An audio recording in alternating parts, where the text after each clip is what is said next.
Please do, if you can just check all the yards south of our location. Got him right here. He could try to circle back.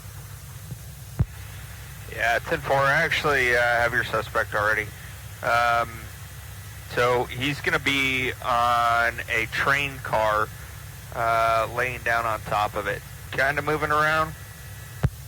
He's reaching for something in his pocket though, so just kind of beware.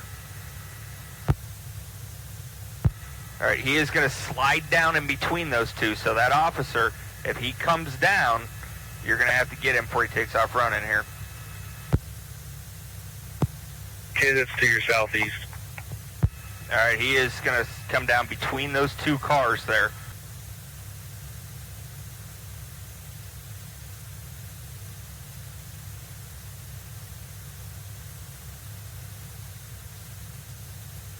We got contact.